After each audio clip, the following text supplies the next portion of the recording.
5. Análise de conjuntura é um encontro pensado e executado pelo Betinho, fundador das nossas organizações, IBASE e a BIA. Foi uma tradição durante muito tempo. Vânia Santana, que é dessa época, deve ter participado de várias, eu cheguei depois, mas análise de conjuntura é como um patrimônio para a gente, e a gente considera muito importante para oxigenar as ideias, para a gente pensar formas de agir coletivo, e com o avanço do conservadorismo, da extrema-direita, a gente foi muito solicitado a voltar a fazer as reuniões. E como a gente, a marca da nossa gestão, fazer tudo em parceria, porque se não for em parceria a gente não dá 2 passos hoje em dia, a gente juntou algumas organizações, a BIA, a Justiça Global, a Casa Fluminense em alguns temas cola com a gente também, e voltamos para um ciclo de debates que está acontecendo toda a última semana de cada mês. Então esse é o segundo que a gente faz, e hoje a gente vai discutir o avanço do conservadorismo e os seus impactos para a saúde mundial. Eu encerro por aqui, porque Veriano da BIA é a pessoa que vai continuar essa coordenação da mesa. Queria passar para a Meli, da Justiça Global, que é parceira, para fazer as boas-vindas também.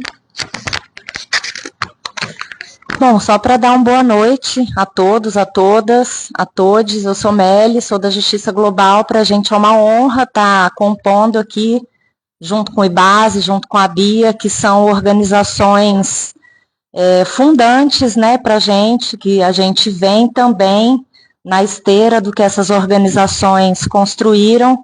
Então, para a gente é muito bacana poder estar aqui, embora o tema seja muito espinhoso, a gente tem conseguido juntar pessoas muito bacanas do campo, que conseguem trazer também uma visão pessimista, do que está acontecendo de fato, mas disparar um debate que é muito necessário, tanto para agora como para o próximo ano aí que a gente tem pela frente. Agradecer aos nossos convidados, Renata, que já é também parceira de outros carnavais aí, e obrigada, gente. Devolvo aqui. Então, hoje a gente tem a presença da Vânia Santana, que é presidente do nosso conselho, que também é incentivadora, falou bastante para a gente voltar a fazer os encontros, então queria passar para ela. Também muito rapidinho, boa tarde ainda, a todas as pessoas que estão aqui. Falei, tem que dar um jeitinho de acomodar essa presença, porque a ideia mesmo da análise de conjuntura, já que você lembrou dos primórdios, e de verdade eu sou dos primórdios, eu sou da primeiríssima, ainda na Vicente de Souza, e era só uma mesa com muitas pessoas em torno da mesa. Também, começou com 10, com 15, e daqui a pouco eram 30, já não tinha mais como pegar as cadeiras, a gente saía buscando a cadeira de todas as pessoas. Tinha cerveja, muita cerveja, é um negócio assim, é uma coisa espantosa. Não era o tempo do celular, da foto celular, mas assim, teve algumas situações assim, bem constrangedoras, porque uma coisa assim, mas tudo muito animado. E também nós tínhamos uma pessoa, além da coordenação, que era muito pensada pelo Beto, mas tinha 2 coisas que eu acho que vale a pena, assim, como registro, como menor, muito importante. Tinha uma pessoa que trabalhou no IBASE, uma pessoa muito importante naquela época e continua sendo, que é a Ana Lagoa, que é uma jornalista. E quando tudo começou, a ideia da análise de conjuntura começou porque a gente analisava projetos governamentais. Então, se você pega as primeiras publicações, se falava dos programas governamentais e a gente acompanhava, então eram setoriais. E ela ficava ali na escriba, coisa impressionante, e uma semana depois saía uma publicação. Então, a análise de conjuntura, ela foi criada numa ideia, num diálogo dos agentes públicos, o que estava sendo feito. Então, era uma análise de conjuntura para inspirar a nossa estratégia de atuação. Também tem o livro do Betinho, Como Fazer Análise de Conjuntura. Mas eu queria falar, essa pegada, a pegada em que todo mundo fala, e que no fundo é uma reflexão para a ação, era muito importante.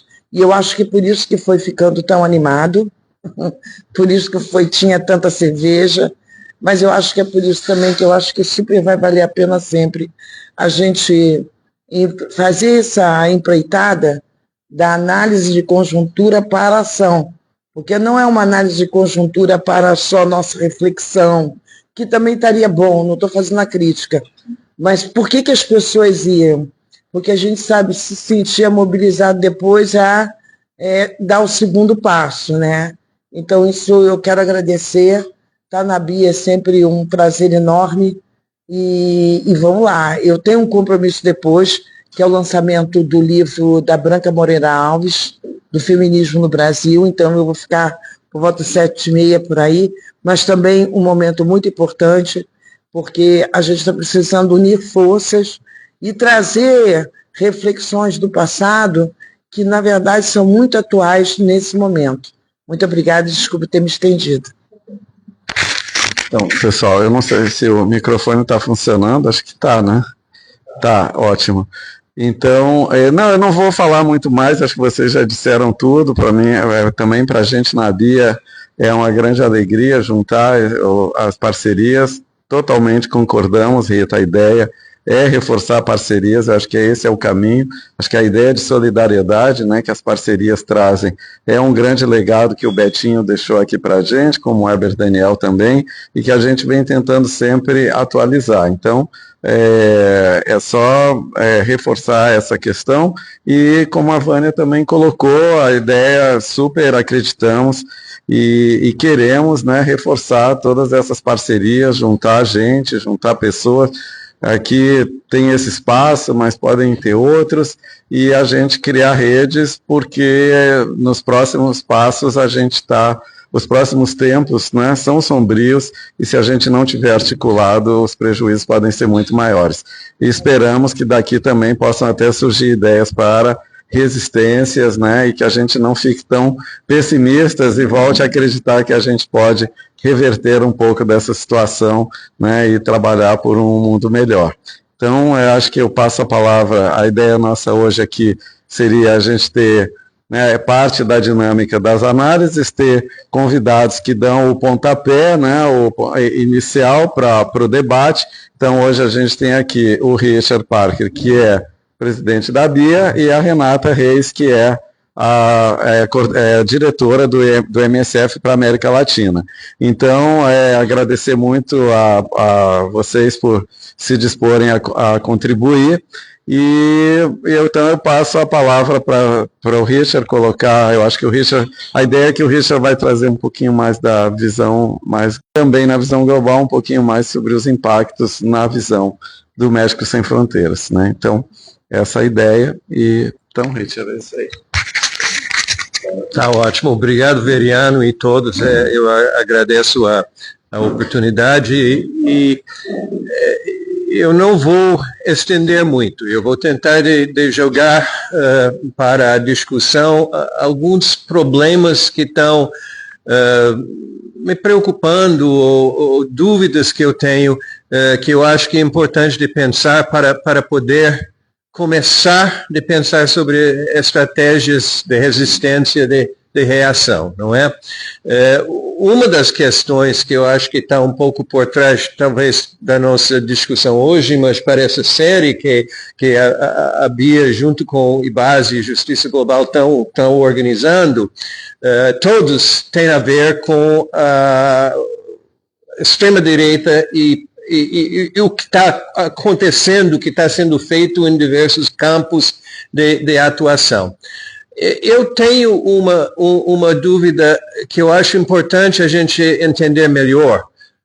Por que, pelo menos eu não vi o surgimento da extrema-direita organizado transnacionalmente até muito recentemente. Quer dizer, não precisava de Donald Trump para saber que isso estava acontecendo. Mas na época, quando começou a surgir, agora que eu tenho um pouco pesquisado sobre isso e tentado de entender melhor como é que foi construído, eu diria que os sinais já estavam lá em meados dos anos 2000. Quer dizer, com o surgimento de alguns movimentos religiosos conservadores, que ficavam cada vez mais atuantes no Brasil. Eu acho que em 2012, 2013, já tinha no caso de AIDS, da gente da Bia, por exemplo, você já tinha atuação de setores conservadores fazendo trocas com o governo Dilma, por exemplo, para tirar programas de AIDS, tirar campanhas de prevenção, tirar uma série de coisas, ou eles não iam apoiar a agenda econômica do governo. Então já tinha um jogo que estava acontecendo, mas eu não percebi isso naquela época, pelo menos, percebi isso como conservadorismo surgindo no Brasil. Não tinha uma noção muito clara que isso estava vinculado com o que estava acontecendo em outros lugares, e que você tinha uma organização transnacional bastante articulada até naquela época, que vem crescendo de lá para cá, não é? Então, essa é uma das minhas dúvidas, é por que nós, ou eu, certamente, estava tão devagar na minha percepção do que estava acontecendo. O que poderia ter sido feito mais cedo para analisar isso, para reagir a isso e para perceber o que estava acontecendo, né?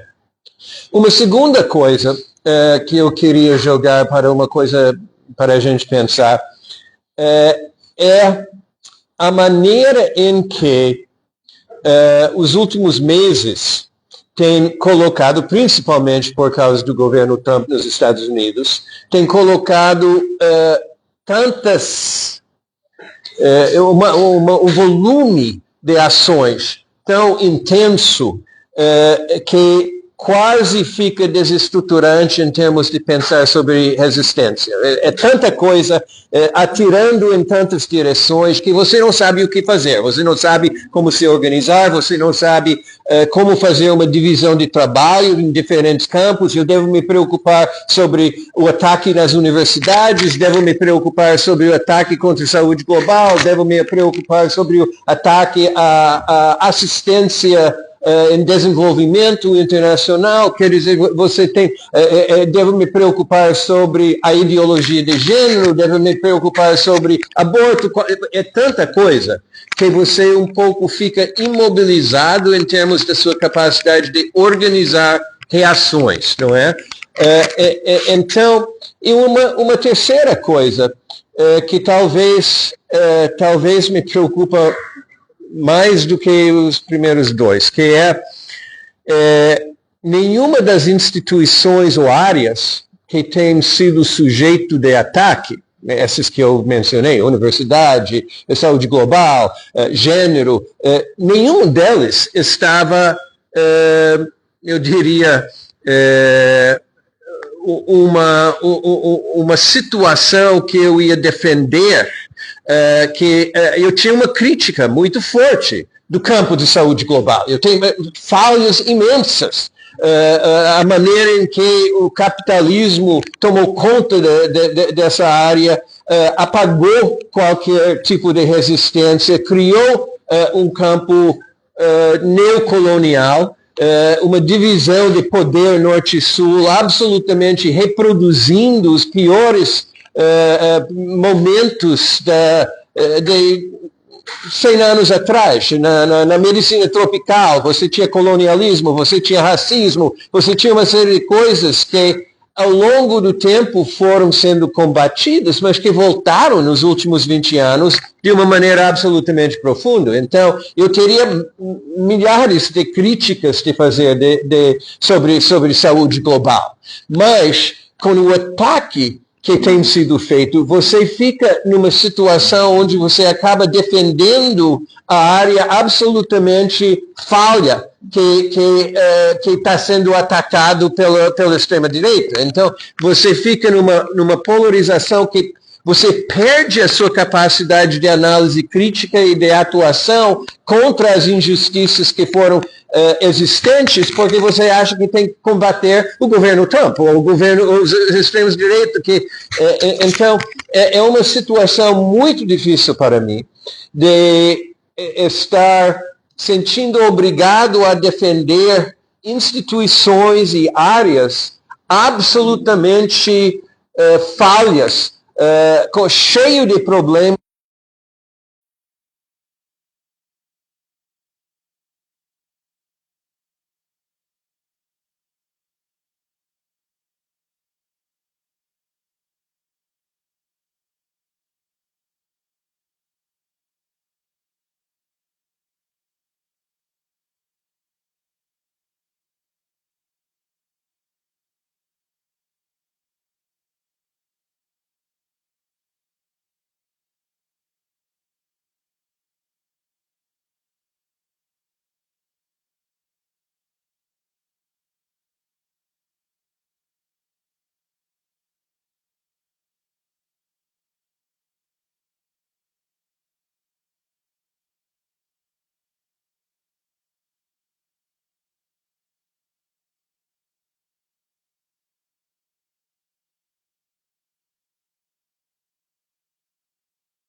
ou a gente não sabe, a gente fica lá.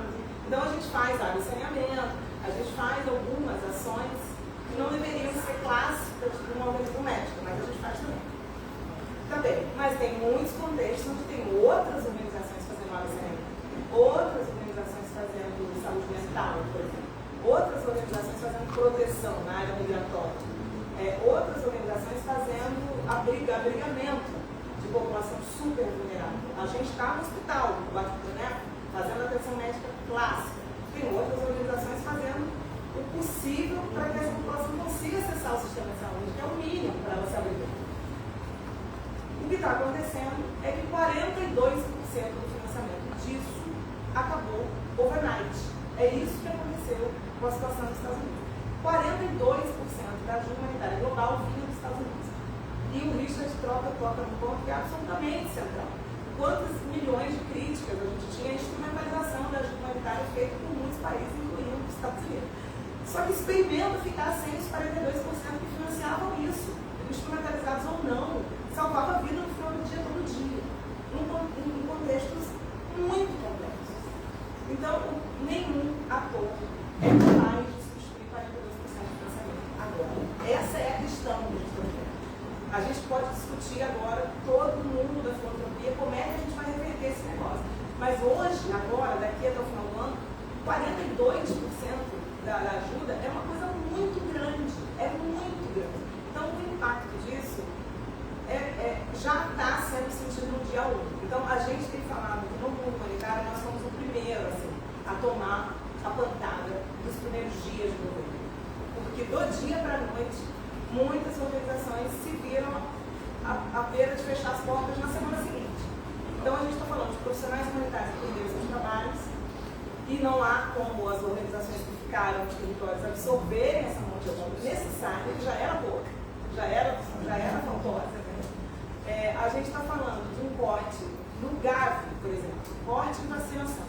50% dos países onde a Unicef faz campanha de vacinação, 50% do que a gente recebe de vacina são nossos, contados pela Unicef. 50% vinham do Gavi, basicamente, que eram negociados por países onde a gente atua. Em alguns contextos, como a República Democrática do Congo, 2 milhões de pessoas vacinadas pela Unicef por ano. Essa é a realidade.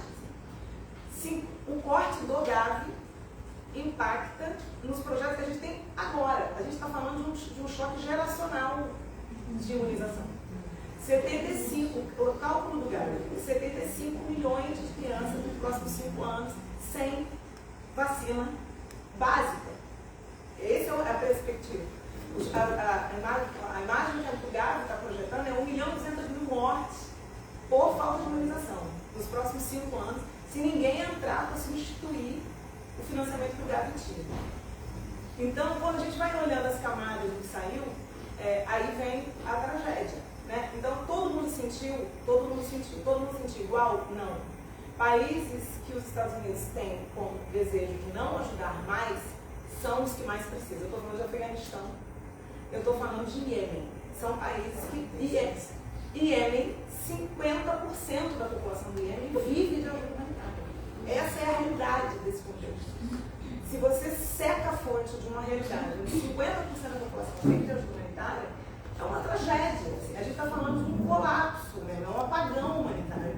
Em contextos onde sem ajuda humanitária é um colapso. Essa é a situação. Não é que a gente fecha um projeto de saúde sexual reprodutiva e aí a gente vai ter, talvez, um impacto de mulheres que não vão poder prevenir a gravidez ou fazer um aborto seguro.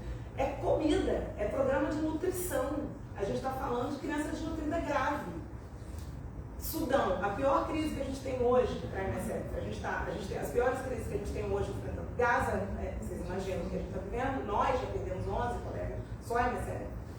A situação de Gaza é aquela tragédia que vocês veem, mas o Sudão, que ninguém fala, são 12 milhões de pessoas deslocadas internas, só no Sudão.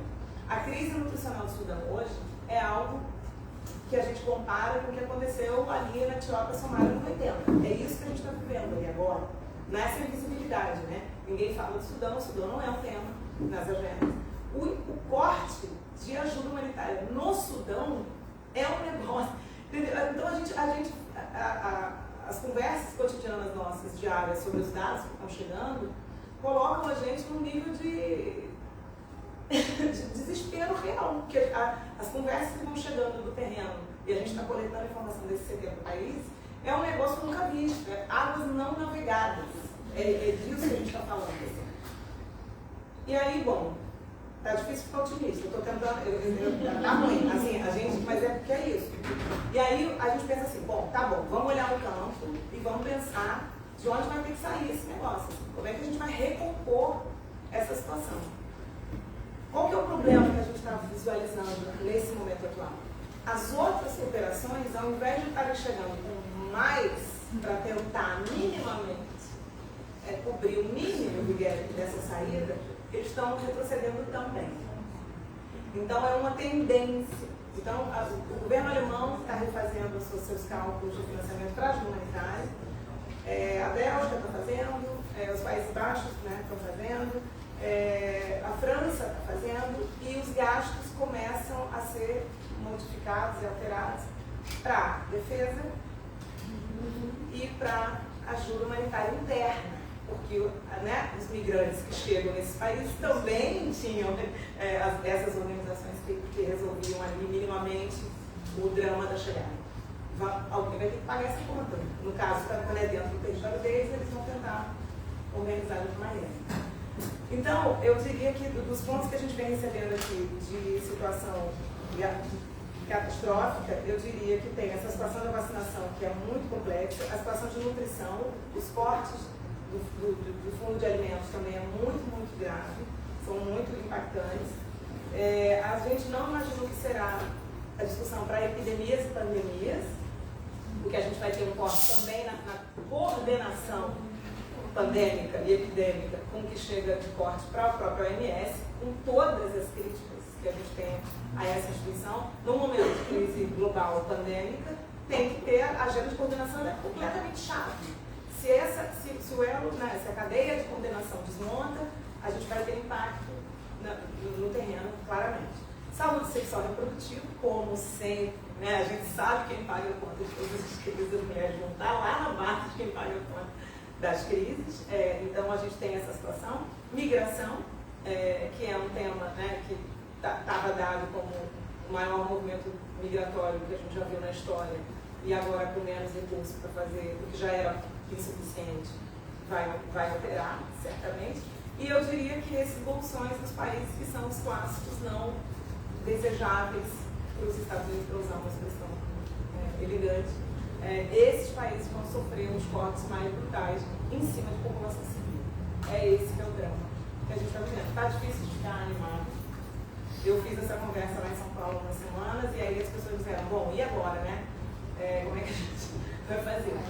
Eu acho que tem uma coisa de falar sobre, que é isso que a gente tem falado muito internamente, é nosso papel, e o papel das organizações que estão nos lugares mais complexos, junto às populações mais vulneráveis e nos lugares mais remotos, continuar falando sobre os que estão ficando para trás, que são muitos, não por eles, mas com eles, é isso que a gente tem que continuar fazendo. Tem que chamar atenção para isso, para ver se outros players vão ter que entrar nesse jogo. E, obviamente, tem muita gente falando sobre outras cooperações de outros países, e aí eu vou deixar vocês pensarem conosco assim o que seria, mas a gente sabe que tem um viés populacional que é a galera que ninguém quer, Vai ser muito difícil entrar para fazer discussão de HIV, o que está acontecendo com o PEPFAR, o que vai acontecer com os profissionais de sexo, o que vai acontecer com a população LGBT+. Então, assim, tem uns nichos populacionais que historicamente sempre pagaram pago e vão continuar pagando dependendo de quem entrar para suprir esse negócio. Então, vamos começar. É o que tem que fazer, né? Eu não sou da América Latina, mas sou da Eu também. Então, pessoal... Não precisa.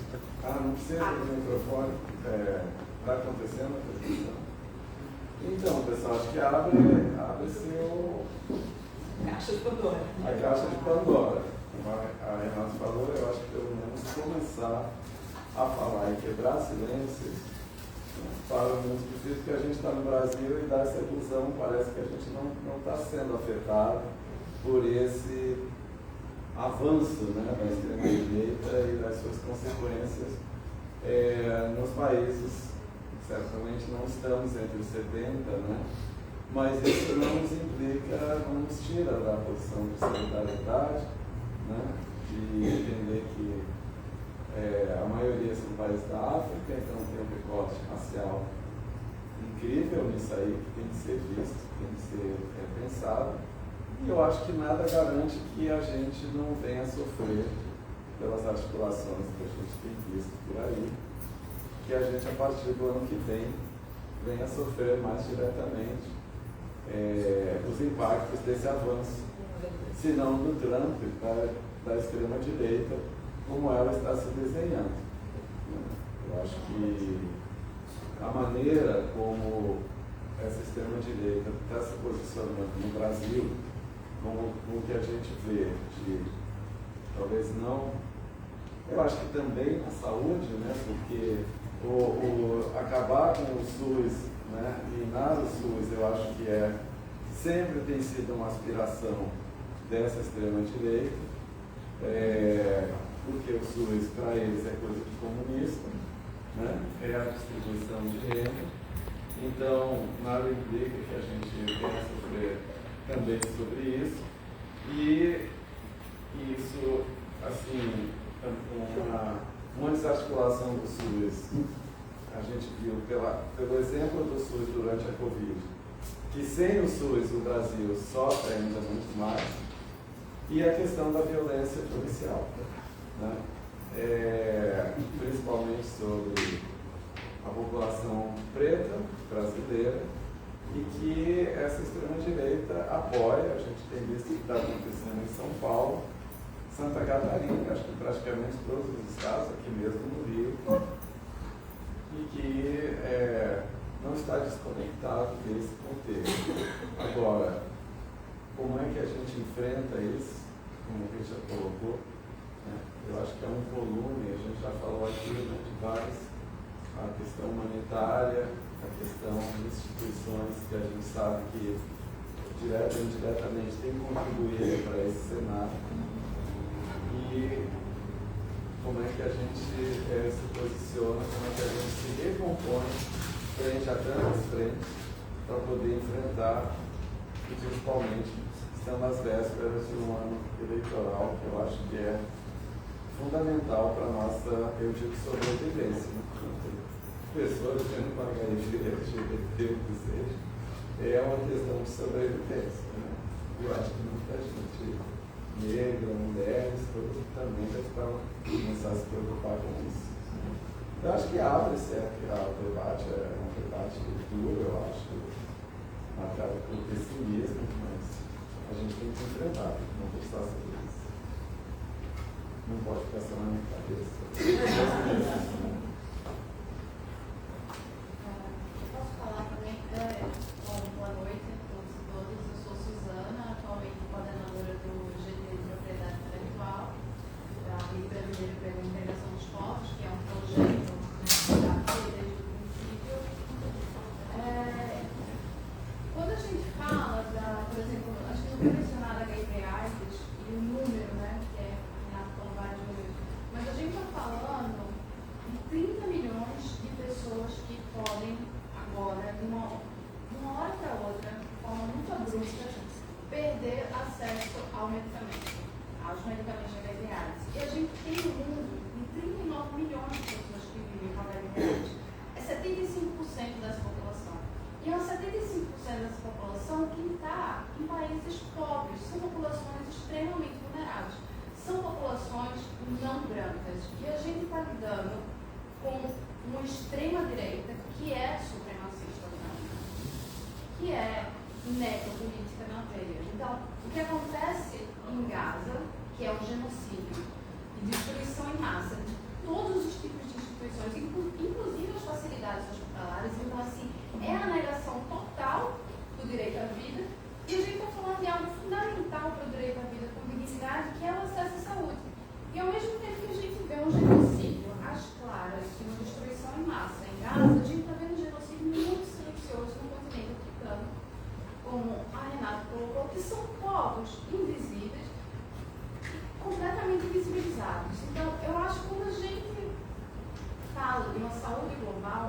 que a gente tem que pregar pela vida e defesa dos povos não brancos. Porque por mais branquitude que a gente tenha no Brasil, brasileiro não é branco sob o olhar do mundo. Ele não está colocado ao norte global. O brasileiro é latino-americano, ele é subalterno, ele é subdesenvolvido, ele está assim, nós somos inferiores. E a gente viu isso durante a pandemia de Covid-19. Para onde foi o acesso das vacinas? Até hoje, populações no continente africano não têm vacinas. Então, assim, é muito escancarado o racismo global. E como dentro desse colonialismo mesmo, a nossa vida, ela não tem valor algum, ela não tem valor algum. E a gente vê a crise de acesso a medicamentos e a gente, na outra ponta, assiste com certo entusiasmo pela revista Science, que temos agora uma bala de prata para acabar com a HIV/AIDS, que é a inovação do ano, que é um novo medicamento, que estão comparando a vacina, mas não a vacina, é uma injeção subcutânea 2 vezes ao ano, por enquanto é monoterapia para PrEP, mas não há um posicionamento nenhum das farmacêuticas que financiam todos os eventos de saúde, que financiam as organizações de saúde, que financiam as organizações de pacientes, se colocando para, não, a nossa luta em defesa da vida. E não é assim, isso escancara, né? Hoje temos uma notícia que a Gilead fez um acordo, essa mesma do Lena Catavi, de 202 milhões de dólares com a Justiça dos Estados Unidos, porque subornava médicos para que os médicos escolhessem os medicamentos da Gilead de marca para distribuir para seus pacientes de HIV/AIDS. Então, eu acho que o posicionamento, a gente vai ter um BRICS agora esse ano, a gente tem a COP30 aqui, a gente tem esse último ano em que o Estado brasileiro pode se posicionar de alguma forma, mas o moralismo, a extrema-direita aqui era tão forte e arraigada que vai ser difícil para um governo progressista como Lula defender a vida de puta, viado e trans, né? E pretos. Então, eu acho que o que vocês estão certos, a necessidade de parcerias e articulações em redes, mas é justamente, eu acho que a partir dessas redes não só brasileiras, mas de povos, integrando povos, que a gente pode, pelo menos, dentro dessas cúpulas que vão vir aqui no Brasil, defender a vida dos povos não brancos e reconhecer que brasileiros, chineses, árabes, né, que a gente está falando do BRICS, eles não são apenas países em desenvolvimento, porque a China já não é mais um país em desenvolvimento, né? A China já é uma grande potência econômica. E quando a gente vê os Estados Unidos com essa política supremacista branca e ao mesmo tempo impondo tarifas em comércio, eu acho que era o momento agora da gente dizer, olha, a gente tem uma arma concreta, é da revista Science, esses estados, produtores de insumos farmacêuticos ativos, com grandes laboratórios públicos que é o Brasil, com indústrias de genéricos, nós vamos defender a vida dessas mulheres e povos não brancos e vamos licenciar compulsoriamente o Lena Catavi e articular uma rede colaborativa. Mas tudo isso é uma decisão política, e decisão política não vai se você não consegue articular movimentos de rua. Então, eu acho que a pauta da saúde é tão fundamental à vida que ela deveria estar nas manifestações dos trabalhadores, no 6x1, na diminuição do estado do trabalho também é uma questão de saúde, na agenda do clima, furar poços de petróleo na Amazônia faz mal à saúde, humanos e não humanos. Então, eu esse ano estou muito pessimista e muitas demandas assim para dar conta, mas eu acho que fundamentalmente a gente tem que nomear as coisas.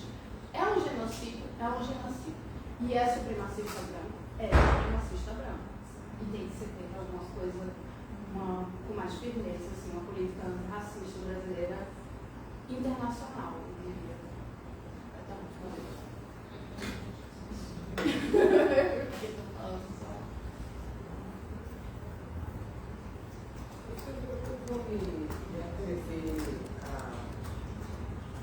Não precisa disso?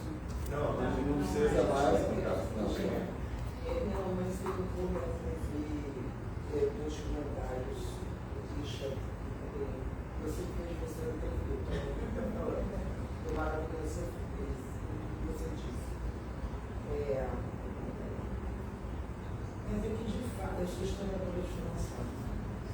Então, é que de fato, nós não tínhamos visto isso que a gente está fazendo agora.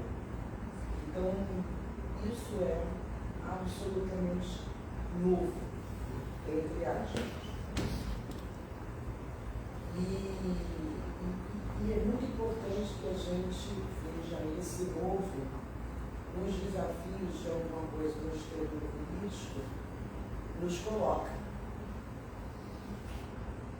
Parece óbvio, mas não é óbvio. Porque essa conquista dele e da forma como ele conquistou o poder nesse momento, dá a ele condições de fazer isso que você falou, que todo mundo diz assim, ninguém sabe o que vai acontecer amanhã.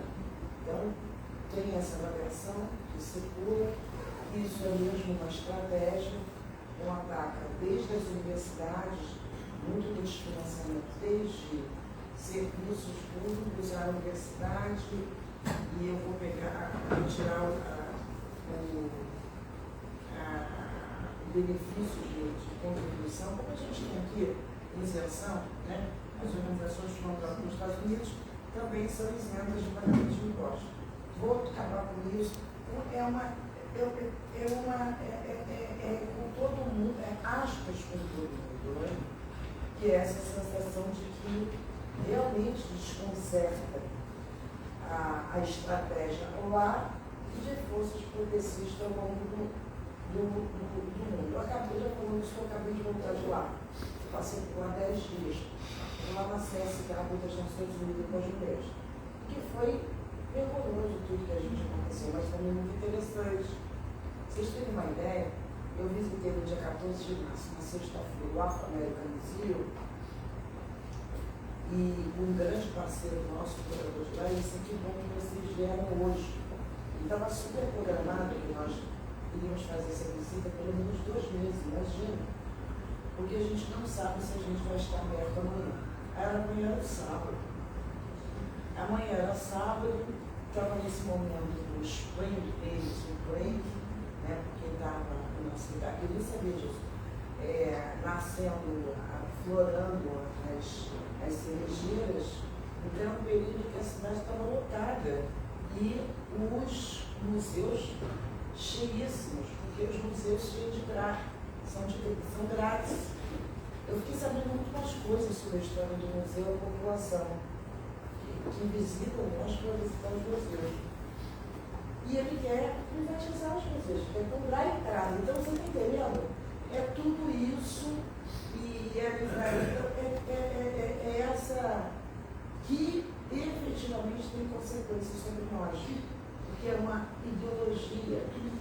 É o que eu não quero isso, mas eu quero alguma coisa. Qual é essa coisa? Essa coisa tem a ver com a supremacia branca, né? Outro, não é isso que ele disse? É isso outro. Ele disse que ele ia fazer isso. Os grupos deles disseram, mas é que a gente ficou achando que era só migração.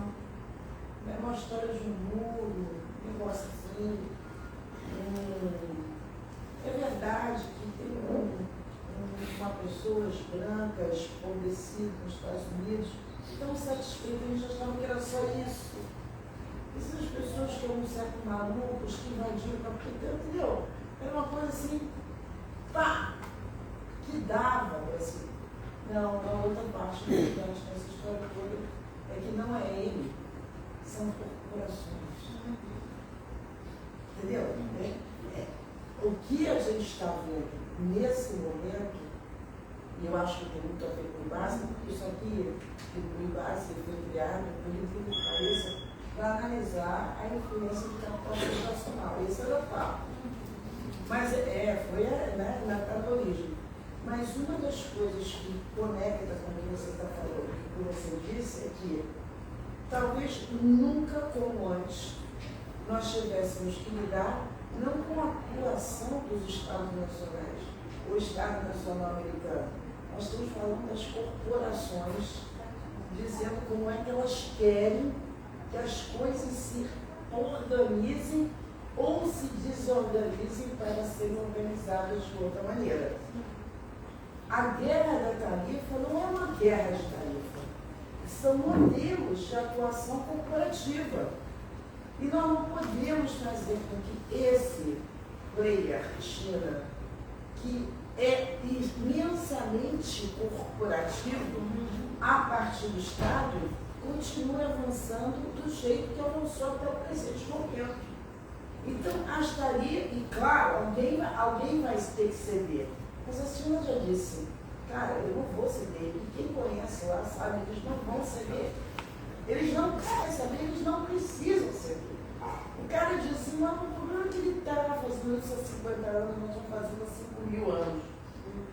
Porra, isso é uma verdade absoluta dos fatos. Entendeu? Porque é uma guerra. Eu só queria colocar essa... Eu fiz essa onda de expressão dizendo que essa coisa que parece que nos confunde, uma coisa não dá para confundir, que é essa forma de organização do capital e as empresas e as grandes corporações trazendo para si a governança global. E aí, que eu não sou do campo da saúde, me ocorre, é claro que essa curva, né, da vida e da morte, da saúde, é um player importantíssimo, tanto eles como o player da guerra. E acho que, para finalizar, não por acaso, ele faz dois movimentos, né?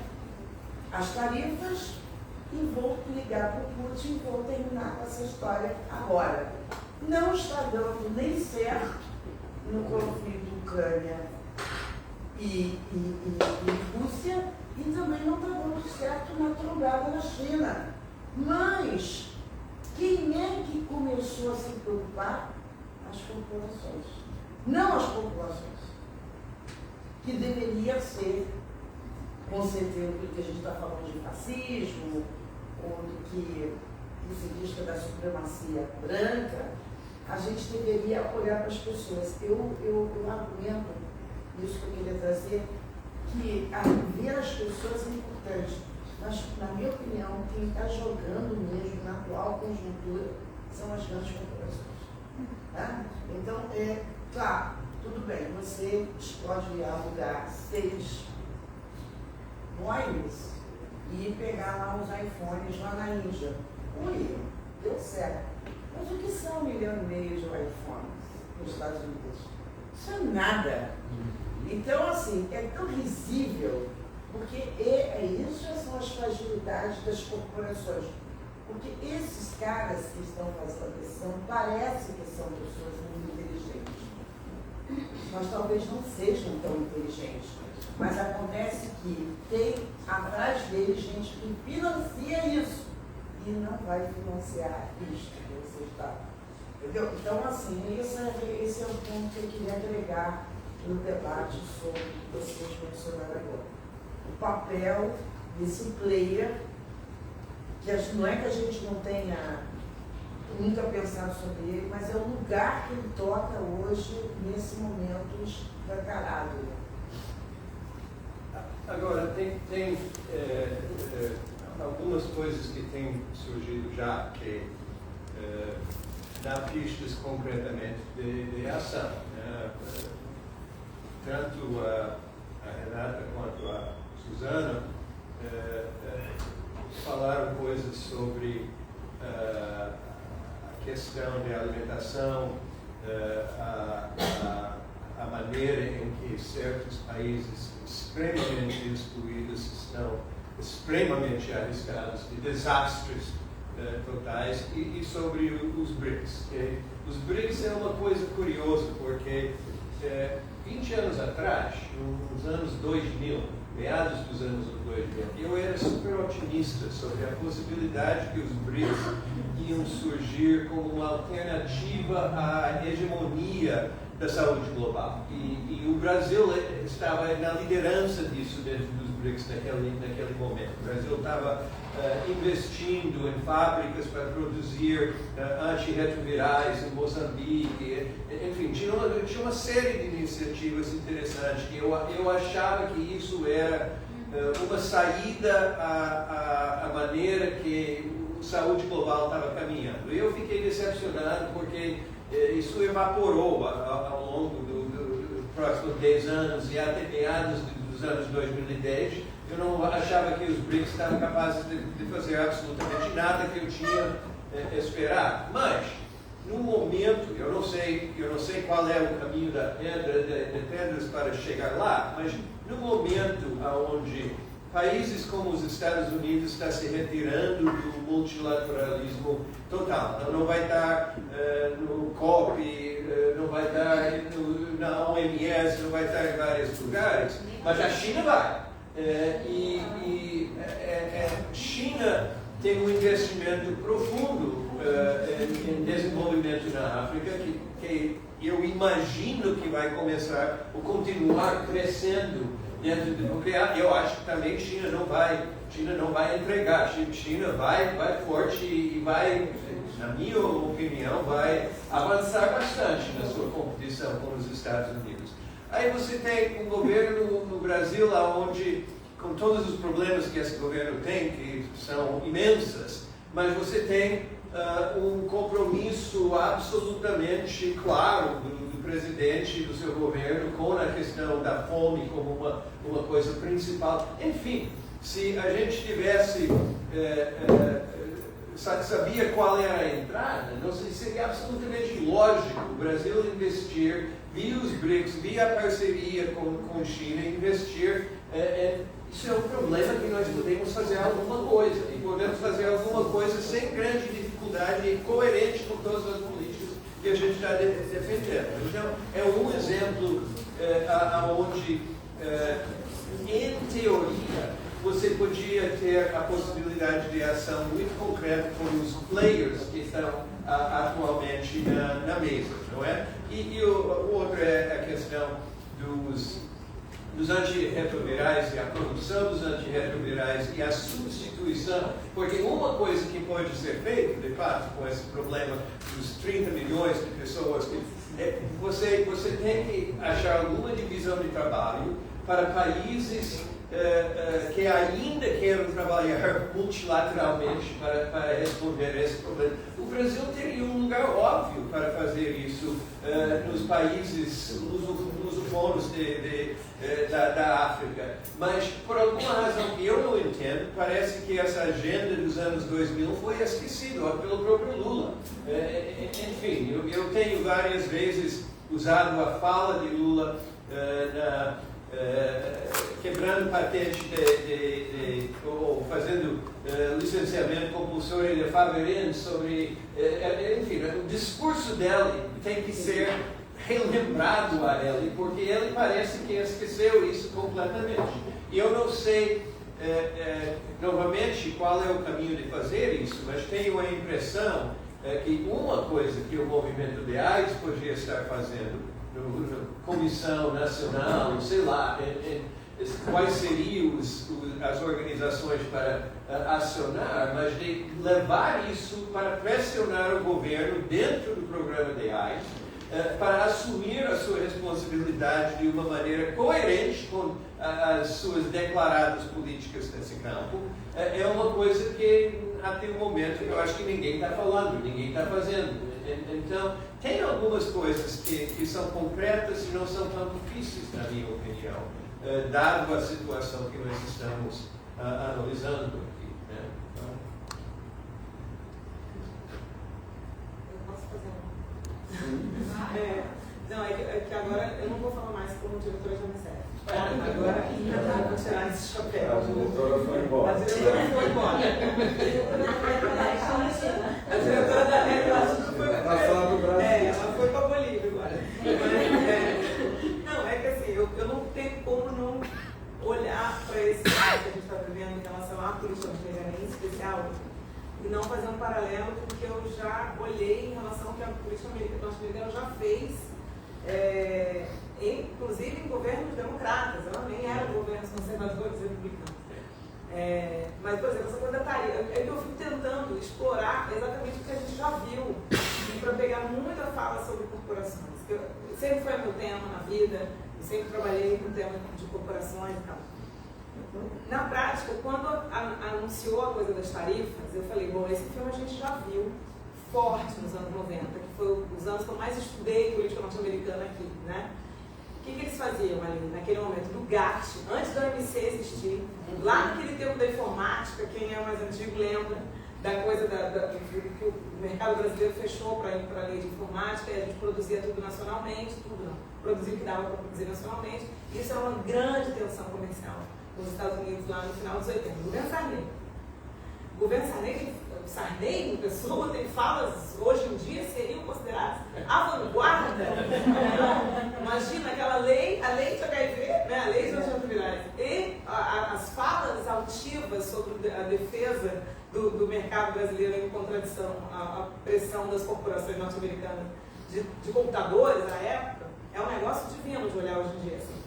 Mas naquele momento, a guerra tarifária estava dada no GATT, antes da OMC existir, e a estratégia que aconteceu ali, e depois aconteceu com o mundo farmacêutico, era a retaliação cruzada, que é o que eu imaginei que ia acontecer agora. A retaliação vinha no setor de commodities, onde o setor empresarial brasileiro era mais parrudo, com mais musculatura, a pancada vinha para a laranja, vinha para a borracha, vinha para o café, vinha para a soja, não ia para computadores, não ia para o mundo químico-farmacêutico. Isso gerava uma cisão no mundo empresarial brasileiro e aí era terra arrasada. Quando eu olhava a lei de patentes brasileira, quando foi estruturada em 96, e eu olhava a pauta da agenda das corporações norte-americanas e a pauta do CNI, eram idênticas. Porque o CNI estava, dá esse troço para eles de uma vez por todas, porque a gente não quer ser retalhado em nome do mundo comercial, químico, farmacêutico brasileiro. Quando começou essa conversa agora das tarifas e veio esse 10% geral, a velha guarda ficou aliviada. Quando eu vi o Celso Amorim, falou, graças a Deus! Nossa Senhora, que graças a Deus que veio uma pancada só. E a gente precisa explorar esse negócio. Eu acho que o empresariado brasileiro, que é quem sempre abriu o flanco para o dinheiro norte-americano entrar, para a cooperação total de grupo, eles estão meio... tem espaço para brigar ali nesse momento, porque historicamente não foi assim. Eles sempre criaram um cisma entre o empresariado brasileiro e dessa vez não aconteceu assim. E a gente precisa de fato explorar. E a outra coisa que eu acho que você está coberto de razão, tem que aumentar alguma tensão sobre um nicho de atuação brasileira. O Brasil se arroga de ser o Brasil que combate a fome, que combateu a fome, que tem o melhor programa de combate à fome do planeta. Vai ter que fazer alguma coisa agora, porque a situação nutricional na Etiópia hoje, na Somália, no Sudão, na Nigéria, é um negócio que alguém vai ter que... A gente começou a fazer umas conversas, eu fui lá, conversei com o Itamaraty, assim, gente, olha só, né? Ninguém vai resolver o problema desse buraco, mas é um nicho de oportunidade, inclusive, para o Brasil apoiar em determinadas agendas. Eu posso concordando com você. Pronto. Não estou aqui com o meu Você discordaria disso? Porque o MSF não ia entrar nesse tema de política nacional de jeito nenhum, né? Enfim. E o que o Itamaraty te respondeu quando você deu essa conversa? Aí, pessoal.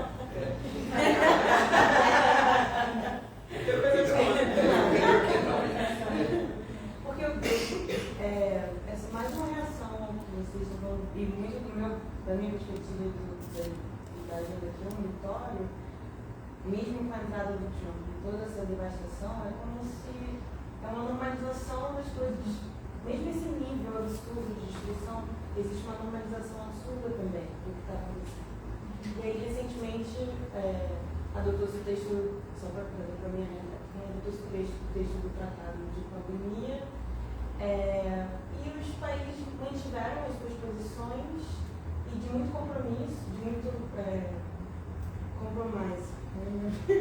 de ceder muitas coisas, principalmente os países, não somente os países em desenvolvimento, cedendo em vários pontos de extrema importância, principalmente de importância nesse momento que está se desdobrando, a troco de nada, a troco de terminar uma negociação como se estivéssemos num dia normal. E aí, por isso que eu perguntei dessa posição do Itamaraty, e acho que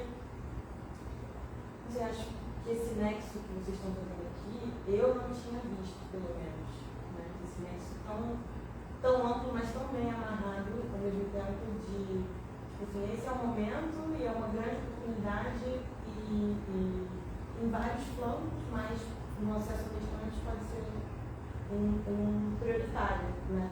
E eu não vejo, pelo menos, não tenho visto esse nexo sendo discutido e falado, disseminado e pressionado, né? A não ser, existe um movimento internacional pela ajuda humanitária, que é a Change, que a Suzana é muito ativa, inclusive, a Suzana Berg, né? Mas não para fora da fronteira do movimento de acesso a medicamentos ou de saúde de uma forma um pouco mais ampla.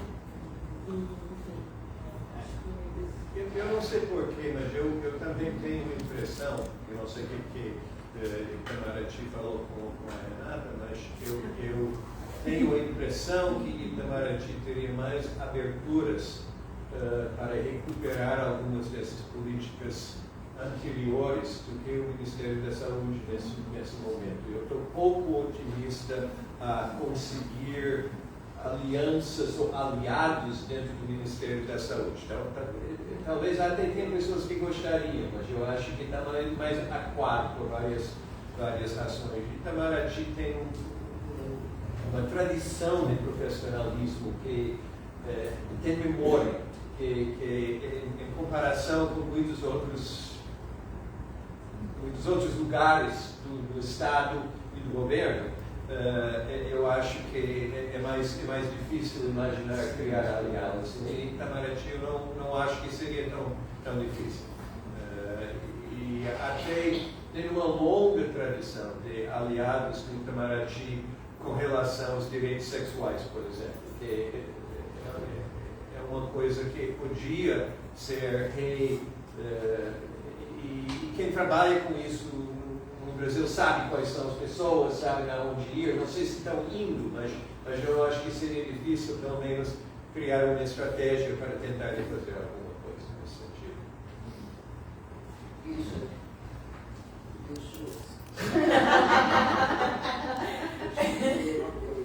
Está feia a coisa. Está feia a coisa. Mas eu acho que é uma conversa boa. Está daquele jeito, né? Tentar não vai ofender ninguém. Assim, temos tido, você não precisa dizer, tem sido bem decepcionante. Mas, de qualquer maneira, é uma área para tensionar. E eu acho que está faltando também para podar, né? Qual é, assim como você fez essa análise, né? Que tem instituições ou alianças que sempre fizemos a crítica, então não chegou um momento que, por favor, né? É um trio meio chato, ele não é o mais chato, entendeu? Porque chegaram outros dois tipos bem mais chatos, então deixa isso aqui até legal, então vamos nos preocupar. Eu acho que tem essa mesma coisa no caso brasileiro, entendeu? A gente não está podendo fazer a crítica de lado nenhum, porque parece que a gente está matando a mãe, xingando o pai, entendeu? E também eu acho que as momentos como esse são importantes, e também vendo, né, outros movimentos que a gente faz, atualizando, tem que ter uma chacoalhada de posicionamento de governo, entendeu? Porque isso que você falou, parece que eu vou ter que lembrar para ele que ele pensou sobre isso interessantemente. A gente está precisando fazer isso, entende? Não sei para onde, mas a gente está precisando lembrar de um papel. Tem certeza que vai continuar falando de fome? Tem certeza? Tem certeza que quer falar de fome globalmente? Quando essas coisas aparecem na TV, Eu fico surpresa, porque eu sei, eu sou ativista do movimento. Nós sabemos exatamente quem passa fome aqui. Nós sabemos das limitações incríveis nas zonas rurais, comunidades indígenas. Mas eu acho que essa movimentação fina, governamental, está precisando. Que não é no momento das grandes conferências, sabe? E eu acho que tem. E é isso, é uma conversa de Estado, entendeu? E o nosso papel é como sociedade civil, sim. O que você vai fazer? E nós estamos muito vulnerabilizados, né? Então, essa ideia de trazer alguns atores para a mesa e pressionar, mesmo que não esteja muito bom lá agora, e eu, para concordar com o Ministério das Nossas Vidas, eu acho que quem é que é, entendeu? Porque também ficar fazendo no final de determinadas plenárias no ambiente internacional um discurso, que suco, vagabundo, entendeu? Que suco, assim, né? Se considera, então, porque está muito difícil. Sim, queridos, quem disse que não está difícil? Isso aí está sabendo, entendeu? Isso não é novidade, mas de qualquer maneira uma atuação mais fina, mais coordenada, mais respeitosa com os segmentos organizados da sociedade civil, que também não estão querendo ouvir, entendeu? Não acham que a gente está... tem uma fala interessante, parece que a gente é coxado, entendeu? Olha, não é que isso que a gente está falando. E por último, para terminar a história, estamos em ambiente fascista. É isso. É isso. Obviamente é isso. Tem uma grande ativista de direitos humanos, um afro-americano muito importante, Patrícia Sellers, é uma grande querida aqui no Brasil, Patrícia Sellers. Faz o quê? Antes do Bolsonaro, ela, uma vez que está aparecendo assim, olha, somos filhos com as universalidades. A gente tem que preparar os nossos filhos, e ela conhece o assunto, para viver em ambiente fascista. Cara, é profético. Obrigado. Queria agradecer, Beth, para a organização dessa atividade, porque eu acho que a gente precisa se reunir para conversar mesmo, né? Acho que esse ensinamento do Betinho, como a eu também sou filho dessa casa, meu nome é Pedro,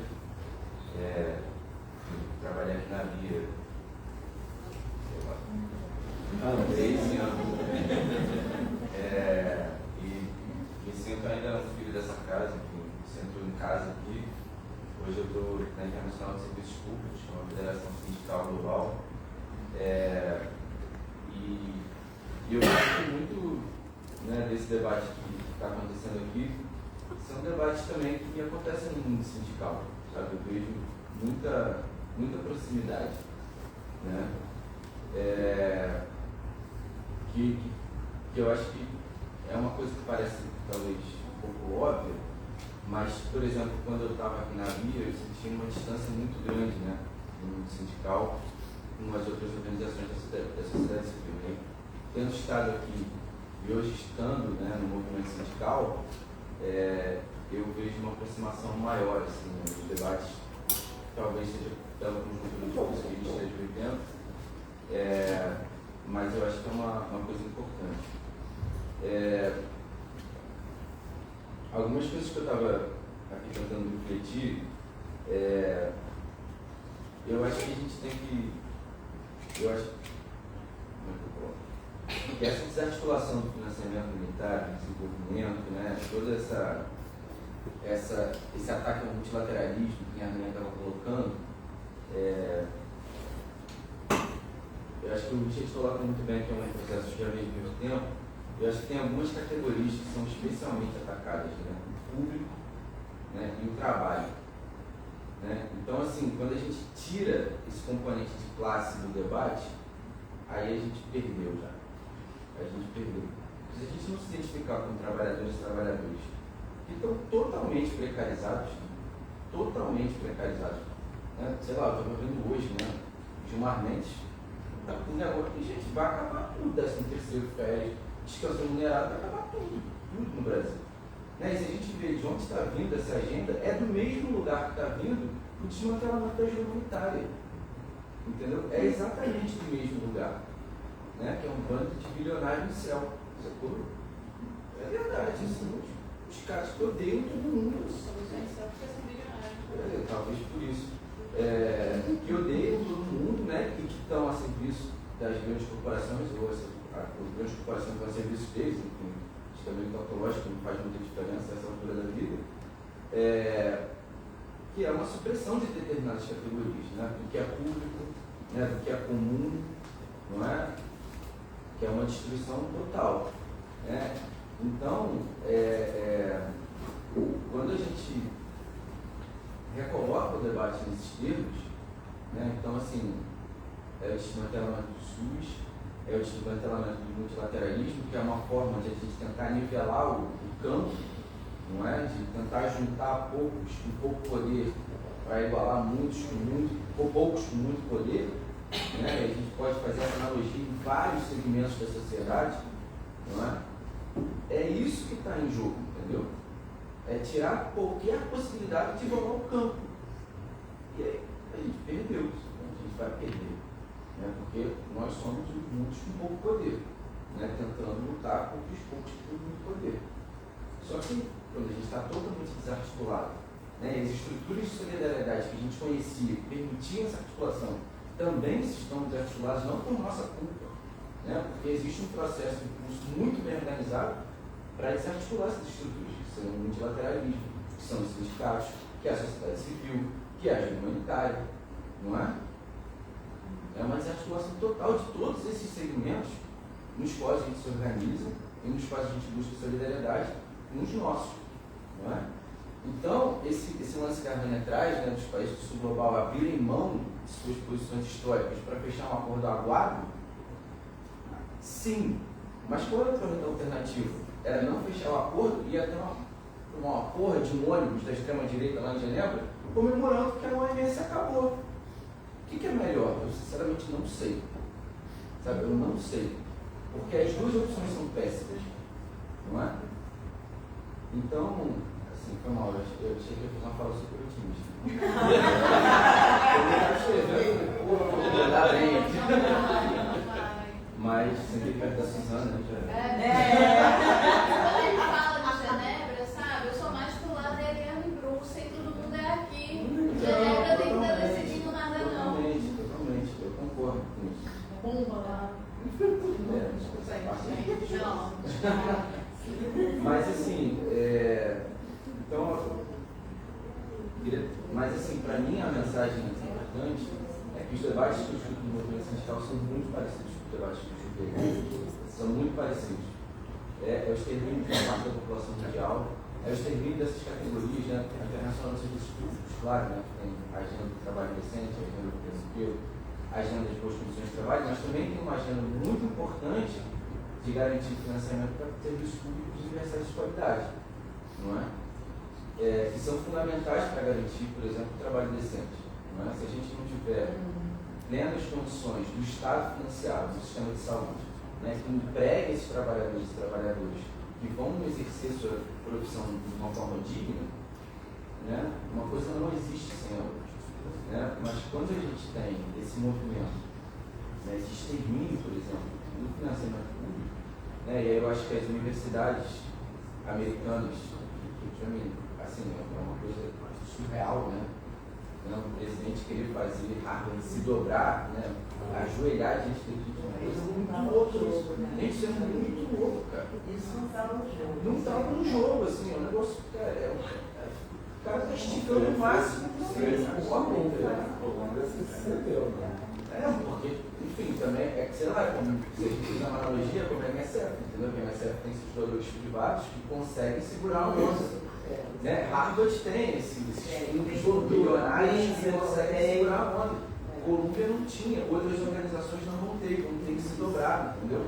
E aparentemente Harvard também está sofrendo muito pressão Sim, a represália também vem do Harvard Corporation, que tem um monte de doador grande conservador que está muito insatisfeito com a posição de Harvard e pressionando eles para fazer um retrocesso. Eu não sei como vai, mas acho que, enfim, que É uma briga interna, certamente é. Eu acho que o que se passa nos Estados Unidos é um prenúncio do que pode vir. Né? O nível de destruição que a gente viu talvez tenha sido menor, né, por conta da pandemia e por conta do SUS, por conta da união dos meios de comunicação em torno daquele problema central. Não tem uma outra pandemia que mobiliza, de certa forma, a sociedade ainda que trancadas em casa. A destruição que pode vir com o governo de direito, com esse congresso que a gente tem, que está assinando pela impunidade de quem tenta contra a democracia. Né? Então, vamos ter a impunidade instalada no Brasil com essa anistia. Assim, o que pode vir é uma avalanche tão grande de miséria e desgraça no Brasil que aí a gente vê o SUS, que eu acho que a Deise Ventura sempre coloca, é a democracia material. Eu acho que é a única política pública no Brasil que a gente tem de democracia material. A gente viu o que aconteceu com o Bolsa Família, a gente viu o que aconteceu com os conselhos da sociedade civil, que no dia 1º ele extinguiu todos, só não acabou com o CNS, porque CNS é lei, então o Conselho de Saúde Nacional de Saúde é lei. Então, eu acho que se a gente já vê agora a possibilidade de planos de saúde, que não são planos de saúde, né, que está sendo liberado agora, a gente vê a ANS sem uma função, assim, de fato, né, essas agências nacionais todas tomadas pelo poder corporativo. O que a gente tem materialmente de SUS, a gente corre um risco muito grande, inclusive quando a gente dentro analisa, e aí eu não me canso de falar, gente, são 800 milhões de reais todos os anos para um único medicamento, que a gente paga a mais. Um único medicamento para as 600 mil pessoas no Brasil que vivem com HIV/AIDS, medicamento de uso cotidiano, a gente paga 20 vezes a mais do que a Argentina. E a gente tem uma demanda gigante. Quando a gente fala assim, ah não, o medicamento é caro porque tem pouca demanda. A gente tem uma demanda gigante. E o medicamento é muito caro. 800 milhões de reais para um único medicamento, dentro de um único programa de HIV/AIDS, é uma das coisas mais absurdas que a gente vê. E a gente vê isso a partir de um contrato secreto, eu não me canso de falar, um contrato secreto entre a Vive e a Fiocruz. É a Fiocruz. Então a gente está há 20 anos, né, que a gente teve a política de produção local, de acesso universal. A gente acredita que os medicamentos são produzidos no Brasil. E essa falácia, ela é repetida dentro do governo brasileiro quando fala da PECFAR. Em vez de se manifestar pela solidariedade dos povos pretos, nossos vizinhos africanos e outros lugares que estão em risco de faltar medicamentos, diz: esse risco não temos no Brasil porque temos o SUS. Quando a gente paga muito caro, quando o recurso do SUS é completamente sugado por grandes empresas bilionárias, assim, que gastam seus dinheiros. Então, o Brasil manda dinheiro para fora, para o reino da Inglaterra, porque no final das contas é o reino da Inglaterra para onde vai o dinheiro, a vida, né? A gente manda para o reino da Inglaterra para eles lá pagarem indenizações em pacientes. Em outras partes do mundo, eles estão pagando indenizações a pacientes. E com o nosso dinheiro daqui, com o nosso dinheiro aqui. É um negócio, assim, revoltante. É absurdo. Então, assim, se a gente não tem uma política de defesa, né, material do SUS, para além de Jojo Todinho falar alguma besteira, e aí todo mundo falar de Jojo Todinho, Jojo Todinho, o SUS é vacina, não sei o quê, porque a gente está pagando caro para vacina para HPV, por que não distribui para todas as mulheres, por que tem um nicho tão pequeno, porque a gente paga tão caro para medicamento HIV/AIDS, 800 milhões de reais são roubados, e a gente não vê sendo reinvestido na Fiocruz e na Farmanias. A gente não vê isso, de que não está vendo um fortalecimento, uma capacidade produtiva, novos centros tecnológicos surgindo ali, porque a gente está preso a um contrato secreto em que amarra todos os fornecedores. Cai a patente aqui, esse contrato vai 5 anos a mais do que a patente aqui, e eles são obrigados, por conta desse contrato, de comprar desse fornecedor o insumo farmacêutico ativo. Então, o insumo farmacêutico ativo, que é a base de todo medicamento, ele não está sendo produzido aqui, ele segue sendo mercado, a gente vai continuar pagando caro para medicamento. Fala de 2011. Não, fala. É uma coisa. É igual assim. Fala a mesma coisa em 2011. Não, mas Lula, em 2007, o discurso que o Richard fala, ele coloca assim, entre o nosso comércio e a nossa saúde, nós vamos defender a nossa saúde. Porque nós somos um país agroexportador. Nós exportamos, né, commodities agrícolas, fundamentalmente. E aí você diz assim, eu vou fazer uma licença compulsória para proteger a vida das pessoas com câncer de mama ou sei lá o quê. E aí vem os Estados Unidos, eu não compro mais suas laranjas.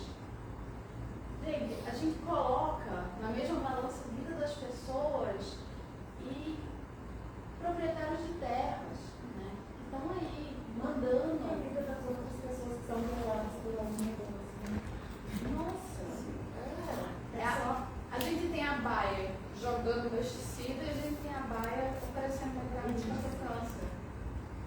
Então, assim, aí a gente vê o discurso do governo Lula dentro desses fóruns internacionais como o BRICS, de priorizando a saúde, né? E, muito certo, os determinantes sociais, porque são os determinantes sociais que deixam as pessoas doentes, né?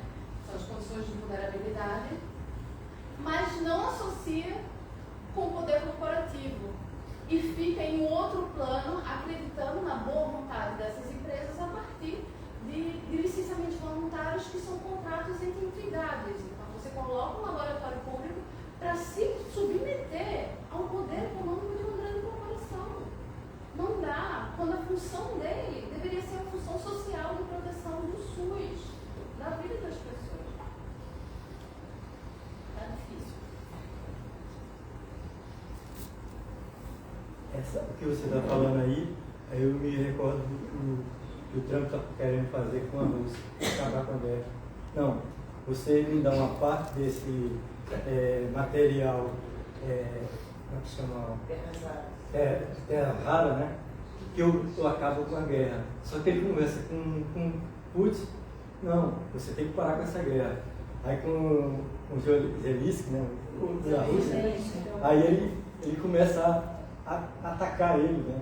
Como foi na última reunião que teve lá.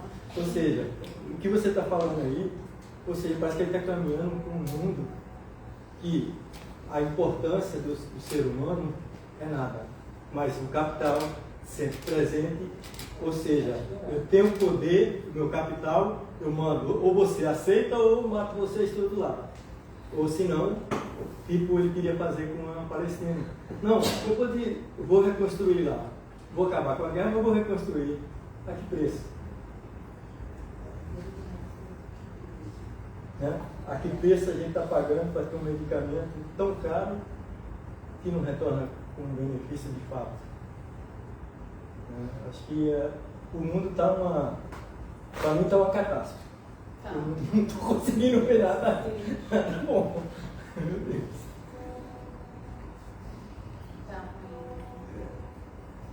Assim, eu só estou tentando, eu sempre tento fazer um esforço, e pode me perguntar, eu sou a Nana, trabalho aqui na BIA, sou do Observatório de Sexualidade Política. E eu sou uma pessimista crônica, e por isso eu ando fazendo um esforço de não deixar o pessimismo me tomar, porque é muito fácil, olha aqui, estamos aqui todo mundo, a gente vai tomar cerveja para chorar as lágrimas, né? E é o mais fácil de fazer. Eu sou jornalista de formação, assim, é o ímpeto da denúncia, olha o que está acontecendo de errado. E tudo isso é verdade, assim, mas eu só fico pensando, eu fico me atendo a cada molécula de informação, assim, de método que a gente pode pegar para tentar desmantelar, sabe? E aí eu quero voltar numa coisa que o Richard falou muito lá no começo, que o Richard falou dessa sensação de paralisia, né? Que tudo é ataque e como a gente fica paralisado com a capacidade de reagir assim, muito limitada. Eu acho que é muito importante lembrar que isso é método, isso não é por acaso. Né? Isso é método. E assim, então eu acho que saber disso e reagir a partir disso é a primeira coisa, né? Porque sim, a gente está overwhelmed, assim, né? Completamente imerso por essa sensação de paralisia e de estamos sendo cercados por todos os lados. Mas é que não necessariamente. Sim, estamos, mas eles querem causar essa sensação, é isso? Porque se a gente se sente derrotado, a gente nem vai pra frente. Né? Se a gente sente que não tem pra onde ir, que tem gente avançando, a gente está sendo atacado de todos os lados, a gente fica parado mesmo. Né? Então, assim, eu até anotei coisas aqui, a gente trabalha muito com temática de gênero, eu não poderia, portanto, estar mais bravo com o governo do que eu estou, assim, com a completa inação e tal. Mas eu nem quero falar disso, porque eu acho que é importante, considerando assim, o clima que estava, eu acho que é importante lembrar que é método, assim, sim, está tentando por todos os lados, mas a gente vai reverter no litígio, vai fazendo o que dá, porque muitas das coisas, só para pegar o exemplo de Trump, né, das ordens executivas, enfim, e como está tentando minar a filantropia, pela coisa da isenção de impostos e tal, muita coisa não se sustenta na própria Constituição dos Estados Unidos, né? É claro que tem efeitos. Né, assim, até isso ser sustado legalmente, até a Suprema Corte dizer que não pode, nesse tempo muita coisa acontece, causa esse efeito nos grandes doadores, de que vão, né, aos poucos vão evitando falar disso. É claro que tem efeitos, não é dizer que não tem efeitos, mas é dizer assim que tem que ir pra luta, porque eles contam com o fato de que a gente vai ficar acuado para não fazer. Assim. Então eu só queria dar uma, não sei se são os copos de cerveja, mas se levanta e dar uma levantada. Essa imobilidade, né? Essa noção de que a gente não tem muito o que fazer, está tomando conta das pessoas. Eu acho que isso que é um problema muito sério. E depois que nós estamos assistindo de camarote um genocídio, né, dos palestinos, e o que a gente pode fazer? Nada. Não podemos fazer nada. A gente está vendo. E, de certa forma, isso vai cauterizando a consciência das pessoas. Entendeu? Elas vão se acostumando a ver criança sem cabeça, tripa para fora, e aquela desgraça toda, e a gente não pode fazer nada, nem por eles, nem por esse que está perto da gente. Né? Aqui mesmo. A gente não vai falar só não importa, mas quem está do meu lado também. Então, quer dizer, quando a gente não pode fazer, e fica uma confusão mental, que é o que eu estou vendo, essa cauterização, ela é muito perigosa, porque esse é método do ambiente para se criar um ambiente fascista. Entendeu? A intenção é aniquilar, não é cooperar com ninguém. Vamos aniquilar os não brancos, né, que somos todos nós, né, porque essa fala foi muito importante, porque realmente quando a gente saiu do Brasil, nós não somos brancos. Minha certidão de nascimento pode estar lá branca, que eu sou branca, ainda me como branca, mas lá fora eu não vou ser branca. Eu vou ser latina. Eu vou estar sujeita à exclusão. Então isso tudo é muito perigoso, porque isso está sendo incutido na cabeça das pessoas aqui, do nosso lado, dentro da nossa família. E aí as pessoas vão se acostumando. E o perigo iminente de 2026, né? Eu acho assim, que não adianta a gente ficar olhando para a manada de elefante que vem e se não observar uma cobra que está aqui do lado, pronta para dar o bote, que é a questão da próxima eleição.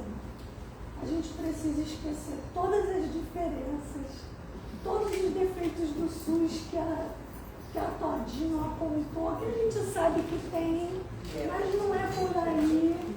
Né? A gente precisa assim, aperfeiçoar as coisas. Não é criticar a democracia, é aperfeiçoar a democracia. Não é criticar o SUS, é aperfeiçoar o SUS. Agora, se a gente não fizer nada para garantir um governo progressista, no próximo estamos literalmente ferrados. Porque aí nós vamos entrar no mesmo bolsão de todo mundo, que por enquanto a gente está vivendo e estamos indo. 10% de tarifa e aí estamos indo. Mas se a extrema-direita conseguir o poder aqui no Brasil, nós social, porque estamos com a sentença de morte na cabeça. Principalmente as pessoas que dependem de medicação, né, cedida pelo SUS. Que é o caso do HIV, que não tem nem na farmácia para comprar, né? E a gente não tem salário para isso. Não tem. Então, é tudo de caso pensado. O ovo da serpente estourou. Ela nasceu, né, e está aí fortinho, está forte. E a gente precisa tomar muito cuidado. Não perder o foco. E nem a esperança, né? E procurar outras alternativas, né? Como o Harold fez, que eu acho que foi um exemplo. Pode ter os problemas internos lá, então, mas teve a coragem de bater de frente. E isso é exemplo. E é exemplo feito. É isso. Assim, uma coisa que eu também acho aí, já pensando nos obstáculos para a gente criar essa resistência e buscar caminhos, afinal já são 7h15 e a gente já está, e a gente não sai daqui tão... Mas eu acho que a ideia é falar da análise de conjuntura, mas assim, eu acho que a gente também precisa fazer talvez uma discussão muito séria sobre o papel da internet, né, que eu acho que é um dos grandes fatores que impediu, ao mesmo tempo que pode ter aparecido, que facilitou a gente enxergar as coisas, que o Richard estava colocando, mas eu acho que também nos cegou um pouco, porque eu acho que não é só, eu vejo como um efeito de preguiça, né, de aniquilamento de desejos que a internet acaba fazendo nas pessoas, pensando nessa ideia de que é método, né? Eu acho que faz parte de um método onde não se pensa mais, onde não se encontra mais. A gente chamar as pessoas para virem aqui, a quantidade de gente que diz, que mora no Rio, inclusive, será que dá para eu ir, será que dá para ver transmissir? Para vir aqui ao centro do Rio, pessoas que são engajadas. Então, assim, hoje em dia, antigamente não era assim, eu acho. Presencial é forma de resistência. Eu acho que presencial deveria ser uma questão de resistência. Eu vejo como vai, né? Eu tenho um grande amigo lá em Porto Alegre que diz que a internet é o terror, é o grande horror do mundo. E saiu de tudo. Porque é uma pessoa bem conhecida de todos nós aqui, uma pessoa com uma contribução imensa de estudos e eu digo, não sei isso mesmo, aí eu começo a enumerar, eu digo, olha que coisa. Realmente, assim como o meio que eu acho que facilita, eu acho que ele deixa as pessoas preguiçosas, eu acho que o movimento de artes, eu acho que também se desarticula por causa dessa preguiça. Não sei se a palavra é essa, mas a palavra na minha cabeça é preguiça. De poder, de discutir, de falar, sabe, gente, vamos encontrar, vamos se juntar, vamos fazer. Sempre está todo mundo entupido de coisas. Ah, eu gostaria, mas eu tenho isso. Não, eu gostaria, mas amanhã eu tenho que fazer algo. Eu digo, gente, está todo mundo muito ocupado e as pessoas não priorizam mais.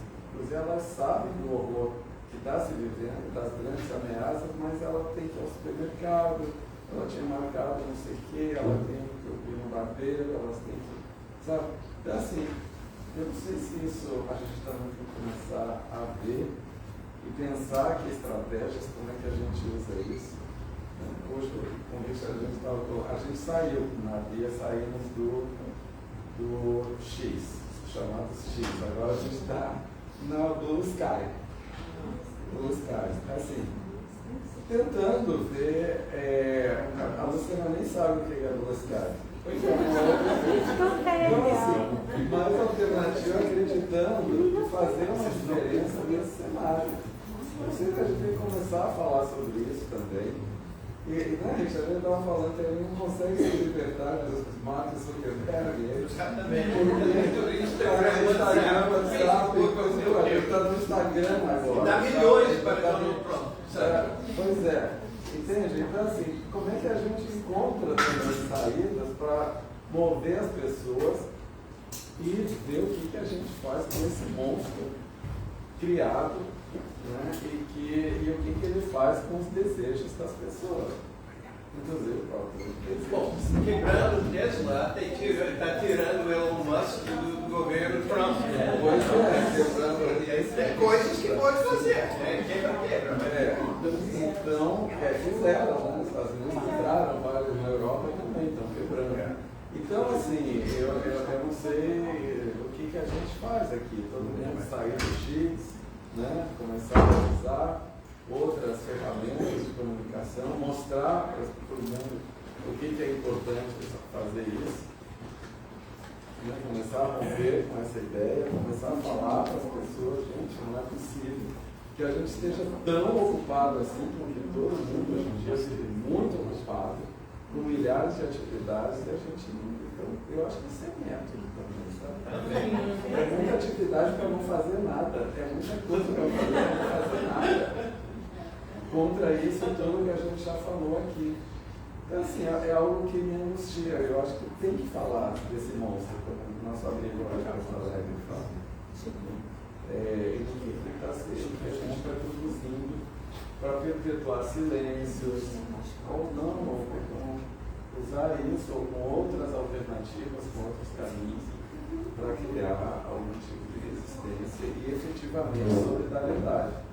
Porque eu até agora ainda não me convenci que a internet, onde ela cria pontos de solidariedade efetiva, eu quero estar errado, mas eu fico muito desconfiado.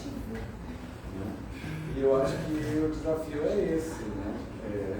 Com monstros como a internet, com monstros como o Trump, com os nossos milhares de ocupações diárias, né? Criadas, porque essa é uma cultura que está sempre voltando a gente para fazer alguma coisa e não faz nada.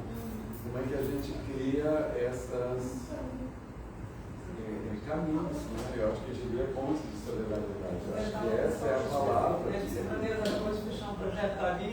Acabamos de fechar um projeto. É uma ponte de solidariedade. Foi muito difícil. Mas é isso, tem que começar fora da caixa. Ponte de solidariedade. Mas saímos da caixa, né? Eu sempre fui um parceiro horizontal, agora nós continuamos na horizontalidade, né? Buscando outros caminhos, vendo nessas parcerias. Aqui a gente está com o IBASE, a gente está com a Vânia, a gente aqui é AIDS e tal. Mas a gente tem que né, interdisciplinarizar, como dizia o Betinho. Eu acredito muito em intersetorialidade, eu acho que intersetorialidade é fundamental. Não ter medo de encarar as políticas de identidade, né, que elas vivificam de individualismo e de preguiça, às vezes, de poder pensar além. Né? E, então é difícil, é muito complicado, mas enfim. Só um comentário, já que você me deu excelência, assim, eu acho que para a gente também, assim, a gente tem que fazer formação de opinião. Tem. Eu acho que, mesmo voltando à história do Betinho, ele foi realmente um grande articulador do ponto de vista quando nós não tínhamos esse uma influência. Ele foi um grande influência. Ele colocou pautas importantíssimas, como o debate da corrupção, os fundamentais, a fome, a democracia como um todo. Então, eu acho que um dos grandes desafios que a gente tem na sociedade civil organizada, primeiro que a gente não tem gostado do que a Teutinha fez, você vê como é que a pessoa é. Entendeu? Ela é uma pessoa desse tempo. Então, assim, acho que fica sempre. Nós, no período do campo da esquerda, sempre dizemos que a comunicação é o nosso maior gargalo, a gente tem que fazer comunicação, tem que fazer comunicação. Mas, de fato, no tempo que está tudo aqui no celular, vai ser um campo que a gente precisa atuar, entendeu? Como você compreende, assim, não é a gente estar nas redes. A gente precisa estar nas redes porque a direita encontrou aí um espaço extraordinário de estar disputando isso, não é? E há coisas possíveis. É muito interessante isso que aconteceu de você retirar o celular das escolas. É tão interessante decidir aqui e lá como as crianças e os adolescentes começaram a se conectar. Então, assim, isso é uma coisa muito interessante. Você vê que, de fato, ela estava fazendo uma influência que impedia as questões comunitárias. Então, eu acho que regular as redes é importante, é um debate que nos interessa, fazer com que como a gente pode melhorar o nosso uso da rede. E a outra coisa que eu quero falar de formação de opinião, do campo do movimento negro e dos mulheres negras que eu atuo, eu vou dizer o seguinte, nós não somos um grupo que nós tínhamos negro, certo? Nunca tivemos. As organizações do movimento negro. Mas nós fizemos uma ampliação da consciência sobre a discriminação racial no Brasil. Qualquer um de nós aqui com um pouco mais de idade vai entender que até o início dos anos 80, a esquerda estava super convencida que isso aqui era uma democracia racial. Entendeu? Estavam satisfeitos com eles, gostavam, e ainda gostam de Gilberto Freire, tinha um apreço extraordinário para funcionários. Estava tudo certo combinado, entendeu? Vocês ficam querendo ter mais uma pessoa negra na novela, que papo chato. Entendeu? Então, assim, hoje, para você falar que tem que ter uma pessoa antirracista, porque é uma palavra que eu nem uso, para mim é o seguinte, racismo é ideologia. O problema é que como é que você enfrenta o racismo como ideologia. Ela é uma ideologia. Então, para vir desse lugar, de um grupo que não tem dinheiro, eu vou dizer o seguinte, a gente conquistou uma opinião pública negra para dizer que é preta ou parda e a gente ser a maioria da população brasileira. Então, dá para fazer esse debate. Porque quem se declarou hoje, no último censo, preto ou pardo, ele não vai, esse você não vai ganhar. Ele não vai voltar em 2030 e dizer, não, eu mudei de ideia. Eu disse que era preto e agora eu sou pardo. E o pardo sei que é branco. Isso é a formação da consciência. E isso foi um trabalho de longo prazo. Campanhas de vamos denunciar o racismo, as casos de discriminação racial, vamos entrar na universidade. Mas vocês não podem entrar na universidade. O problema aqui no Brasil é um ensino básico, fundamental, que não é bom. Tá, ninguém está discutindo isso. A gente ganhou. Isso foi uma mudança de consciência. Então eu vejo que a gente tem uma opinião pública que a gente tem que ganhar. E eu fico mais entristecida porque eu sei que como a sociedade é muito desigual, as forças evangélicas pentecostais, isso que a gente está vendo, foi colher no nosso jardim.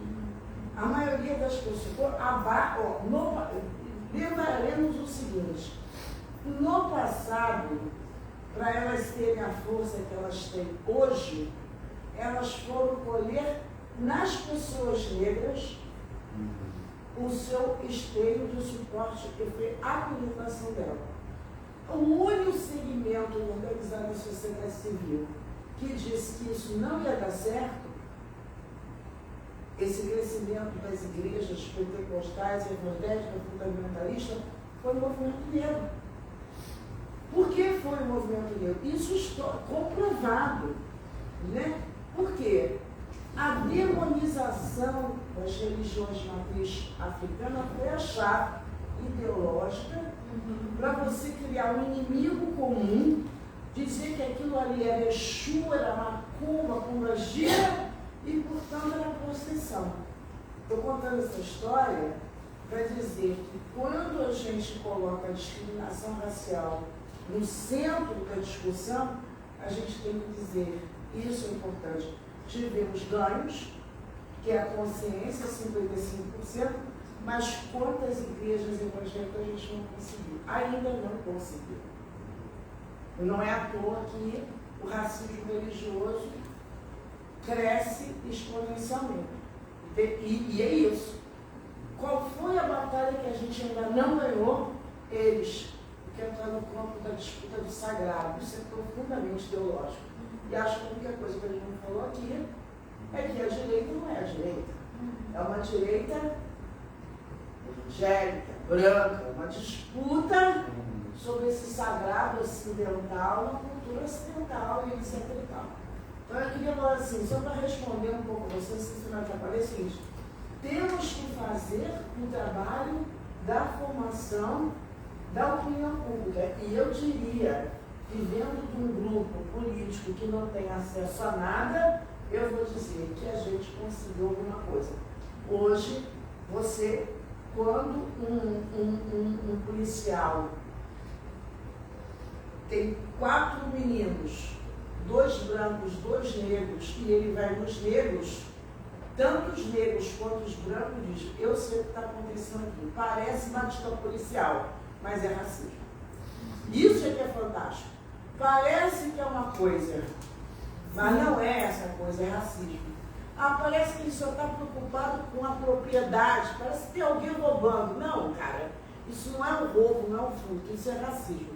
Quando uma coisa deixa de ter o nome da situação, para o sujeito identificar aquilo da atuação da ideologia racista, isso é consciência.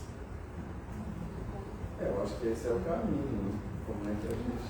A ideia de criar isso aqui, de investir nisso aqui, é de tentar ir nesse caminho. Porque eu acho que não tem outro.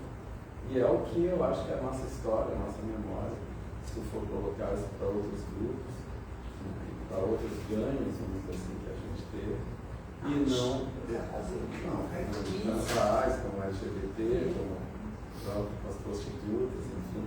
Acho que tudo isso são avanços e a gente precisa não só criar... Essa é a base. Se não tem essa base, nada pode ser base. E como é que a gente traz isso, né, e sem perder essa ideia dessa memória, que eu acho que cabe a gente aqui estar atualizando o tempo inteiro. Então, pessoal, não sei, horas são 7h30, eu acho que a gente poderia, não sei se alguém tem alguma coisa que quisesse falar e colocar. Você falou, a gente não pode esquecer que o paciente da Rita estava lá no carro de som. Mas você sabe que 15 dias antes, você sabe que 15 dias antes eu estava numa comunidade terreira. Como é que é? A presidente pela Michele Bolsonaro, paciente da Rita. Ai, meu Deus. Está muito complexo, está muito. Então, vai estudar. Mas é conversar que a gente desenvolver, você vai ter o que é base. Não, assim, pelo que eles fizeram, né, que eles estão no campo evangélico, aquela coisa, que a Dona Flora foi lá para o palácio. Mas aí que está. Na origem, pelo menos da universidade, são todos macumbeiros. Eles sabem exatamente do que se trata, entendeu? E alguns deles, eu tenho dúvida se não continuam em algum lugar fazendo o que tem que ser feito, entendeu? É curioso.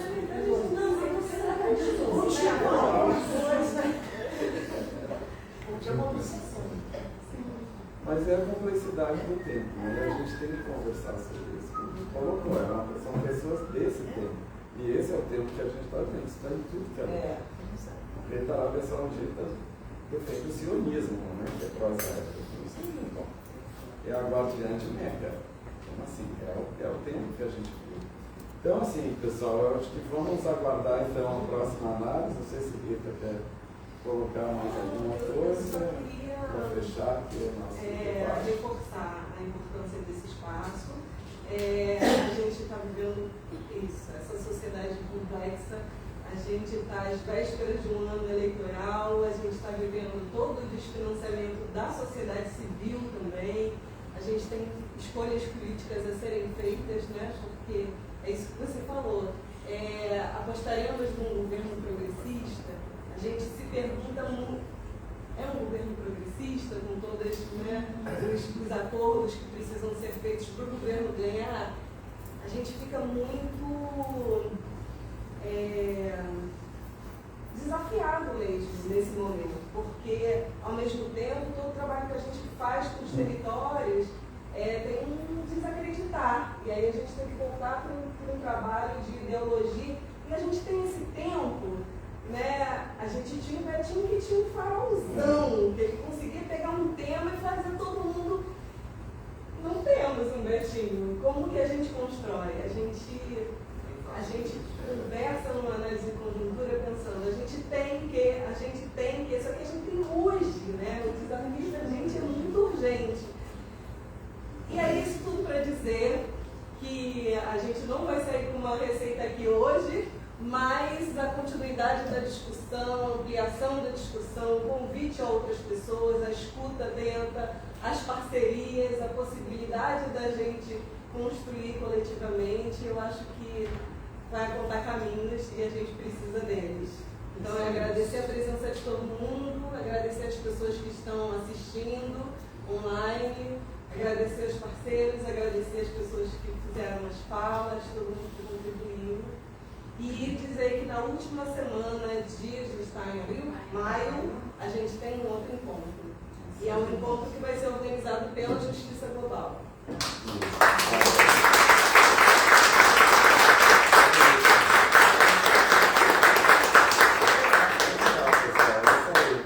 Muito obrigado a todo mundo.